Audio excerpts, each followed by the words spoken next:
Top quality और consistent performance के लिए सिर्फ सिल्वर पंप नाम याद रखना। ಬಜೆಟ್ ನಿನ್ನೆ ನಮ್ಮ ಜನಪ್ರಿಯ ಮುಖ್ಯಮಂತ್ರಿಗಳಾದ ಸಿದ್ದರಾಮಯ್ಯನವರು ಮಂಡಿಸಿರ್ತಕ್ಕಂಥ ಬಜೆಟ್ ಬಹು ಜನರ ಪಾಲಿಗೆ ಸಂತಸದಾಯಕವಾದಂಥ ಬಜೆಟ್.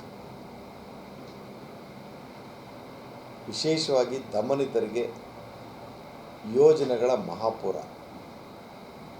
ಬಜೆಟ್ನ ಓದಿ ಜೀರ್ಣಿಸ್ಕೊಳ್ಳೋದಕ್ಕೆ ಅರ್ಥೈಸ್ಕೊಳ್ಳೋದಕ್ಕೆ ಆಗದೇ ಇರತಕ್ಕಂಥವರ ತಪ್ಪು ಗ್ರಹಿಕೆ ಅಂತ ನಾನು ಹೇಳಲಿಕ್ಕೆ ಬಯಸ್ತೇನೆ. ಕಾರಣ, ಒಂದು ಡ್ಯಾಮನ್ನು ನಿರ್ಮಾಣ ಮಾಡಿ ಬಜೆಟ್ ರೂಪದಲ್ಲಿ ಕೊಟ್ಟಿರ್ತಕ್ಕಂಥ ಸಿದ್ದರಾಮಯ್ಯವರು ಬರೀ ಡ್ಯಾಮ್ ನಿರ್ಮಾಣ ಮಾಡಿಲ್ಲ, ಎಲ್ಲೆಲ್ಲಿಗೆ ನೀರು ತಲುಪಬೇಕೋ ಅಲ್ಲಿಗೆಲ್ಲ ನಾಲೆಗಳನ್ನು ಮಾಡಿ ಟೈಲೆಂಡ್ಗೆ ನೀರಿನ ಸಮಸ್ಯೆ ನಾವು ನೋಡ್ತಾ ಇದ್ದೀವಲ್ಲ, ಆ ರೀತಿ ಟೈಲೆಂಡ್ ಸಮಸ್ಯೆ ಬರದ ರೀತಿಯಲ್ಲಿ ಎಚ್ಚರಿಕೆ ವಹಿಸಿ ಎಲ್ಲ ಕಡೆಗೂ ಆ ಡ್ಯಾಮ್ನ ನೀರು ತಲುಪುವಂಥ ರೀತಿಯಲ್ಲಿ ಸಮೃದ್ಧಿಯನ್ನು ನೀಡ್ತಕ್ಕಂಥ, ತಂಪನ್ನು ಎರೀತಕ್ಕಂಥ, ಅಭಿವೃದ್ಧಿ ಜೊತೆಯಲ್ಲಿ ಬದುಕ್ತಕ್ಕಂಥ ಬಜೆಟ್ ಇದಾಗಿದೆ. ಮುಂದಿನ ವಾರದ ಚರ್ಚೆಯಲ್ಲಿ ಸಾಕಷ್ಟು ವಿಷಯಗಳನ್ನ ನಾವು ಬೆಳಕು ಚೆಲ್ಲೋರಿದ್ದೀವಿ. ಬಜೆಟ್ನ ಸಾರಾಂಶವನ್ನು ಒಂದೊಂದಾಗಿ ಎಳೆಯಾಗಿ ಬಿಚ್ಚಿಡುವ ಸಾಮರ್ಥ್ಯದೊಂದಿಗೆ ಕಾಂಗ್ರೆಸ್ ಸಜ್ಜಾಗಿದೆ. ಆಡಳಿತ ಪಕ್ಷ ಇದಕ್ಕೆ ಎದುರಾಳಿಗಳು ಏನು ಹೇಳಿಕೆಗಳನ್ನ ನೀಡಿದ್ದಾರೆ ಅದಕ್ಕೆ ಸಮಂಜಸವಾದಂಥ ಒಂದು ವಾದವನ್ನು ನಾವು ಮಂಡಿಸ್ತೀವಿ. ಅವರು ಕೂಡ ಒಪ್ಪತಕ್ಕಂಥ ರೀತಿಯಲ್ಲಿ ಈ ವಿಚಾರಗಳನ್ನ ನಾವು ಸದನದಲ್ಲಿ ಚರ್ಚೆ ಮಾಡಿದ್ದೇವೆ. ಸರ್, ಬಿಜೆಪಿಯವರು ಹಲಾಲ್ ಬಜೆಟ್ ಅಂತ ಹೇಳ್ತಾರೆ.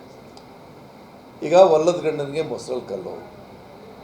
ಅವರು ಯಾವ ವರ್ಗನೂ ಪ್ರೀತಿಸಿದವರಲ್ಲ. ಧರ್ಮದ ಹೆಸರಿನಲ್ಲಿ ರಾಷ್ಟ್ರವನ್ನು ಒಡೆಯಲಿಕ್ಕೆ ಹೊರಟವರು, ಅದರಲ್ಲಿ ಭಾಗಶಃ ಯಶಸ್ಸನ್ನು ಪಡೆದಿದ್ದು.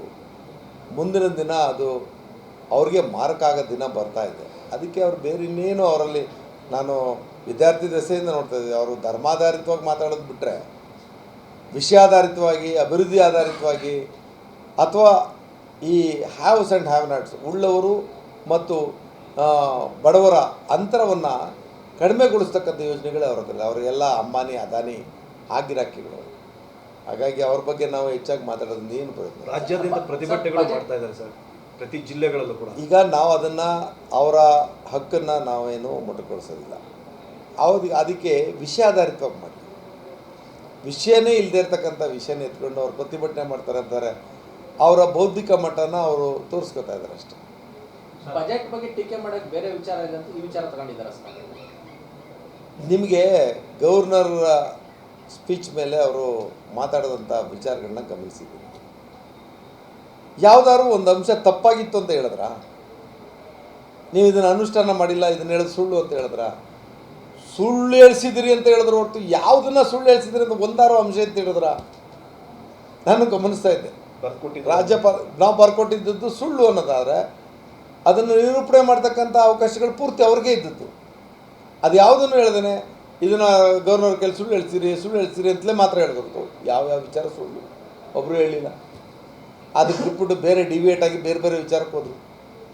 ಈಗಲೂ ಅಷ್ಟೇ, ಸಿದ್ದರಾಮಯ್ಯನ ಅರ್ಥೈಸ್ಕೊಳ್ಳೋಂಥ ಶಕ್ತಿ, ಯೋಗ್ಯತೆ ಇಲ್ದವರು, ಅಥವಾ ಅದ್ರ ಬಗ್ಗೆ ಆರ್ಥಿಕ ವಿಚಾರಗಳನ್ನ ಅರಿವಿಲ್ಲದೆ ಇರ್ತಕ್ಕಂಥವ್ರು ಮಾತಾಡ್ತಕ್ಕಂಥ ಮಾತು, ಇದು ಅವ್ರ ವಿವೇಚನೆಗೆ ಬಿಟ್ಟಂಥ ವಿಚಾರ. ನಾವು ಅದನ್ನು ಸದನದಲ್ಲಿ ಉತ್ತರ ಕೊಡ್ತೀವಿ.